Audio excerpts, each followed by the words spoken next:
What's up guys, Lou here, back with the heavily requested comparison video. In my left hand, I've got the iPad mini, and in my right hand, the newly released Nexus 7.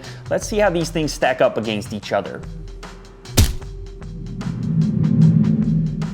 So this is obviously a tough comparison considering the fact that the iPad mini has been on the market for so much longer than the new Nexus 7, but it is still currently more expensive as of this moment right now, and if you need a tablet for back to school, you could very well be comparing the two of them. And when I asked you guys in the Nexus 7 unboxing video if you wanted to see this comparison, many of you did, so here you have it. So let's talk a little bit about technical specifications, starting with the dimensions of each of the two devices. The iPad mini has a height of 200 millimeters. The Nexus 7 is identical at 200 millimeters as well. The width is a little bit different because these have different aspect ratios. On the iPad mini side, 134.7 millimeters, and on the Nexus 7 side, 114 millimeters. Now, depth is very similar. Yes, the iPad mini is still thinner at 7.2 mils, but the depth of the new Nexus 7 has got a lot closer to that of the iPad mini, all the way down to 8.65 millimeters. If you're holding these two devices,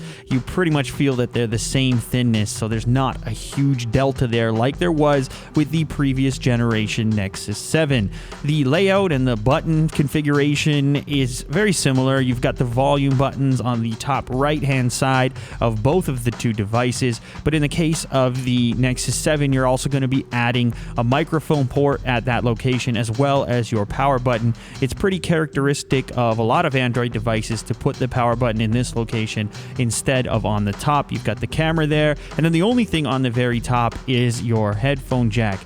Now, when we move over to the iPad mini, you'll notice that it is pretty similar, like I said before, except in that case, you're going to move your power button to the top of the device instead of having it on the right-hand side. Inside each of these two devices, you have very capable processors. On the iPad mini, you have a 1 gigahertz dual-core A5 chip, and on the new Nexus 7, you have a 1.5 gigahertz quad-core Qualcomm Snapdragon S4 Pro. That's a lot of words.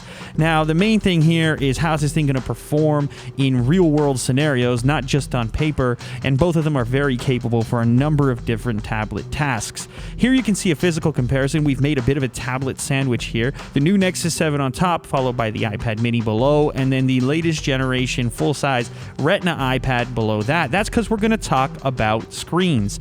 Now, if any of you have played with the newest iPad, the Retina model, you know how beautiful that screen is to look at. Of course, it's a lot bigger than the other two tablets that we're comparing in this particular video, but the iPad mini, on the other hand, not so great.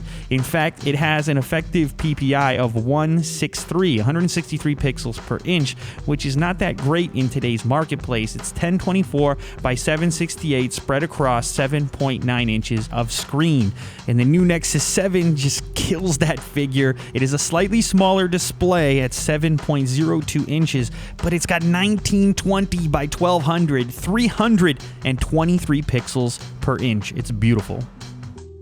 So in conclusion, we have two very capable tablets. The iPad mini has been on the market a little bit longer, and it's a little bit later in its product cycle. It will likely be replaced pretty soon, possibly with a Retina version.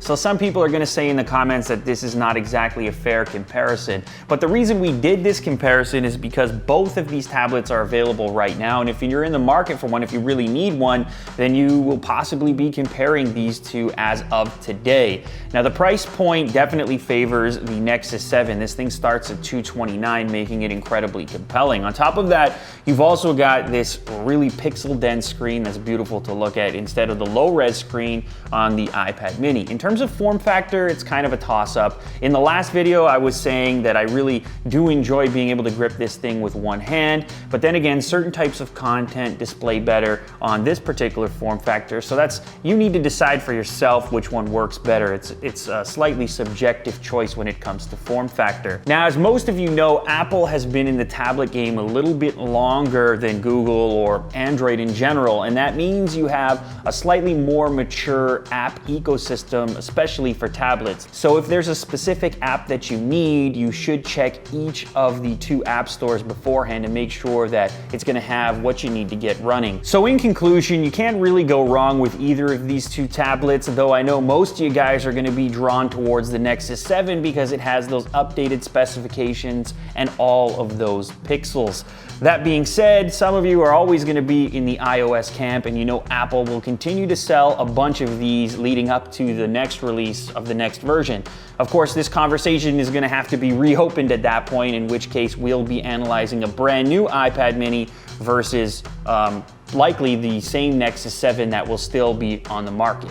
As of right now, I think this is an incredible value. For $229, you can't really mess it up. I'll have links to pricing and availability on the Nexus 7 down in the description of this video, so go ahead and check that out. Thanks for watching. If you guys enjoyed this content, please remember to leave a thumbs up down below, and I'll catch you on the next episode. Later.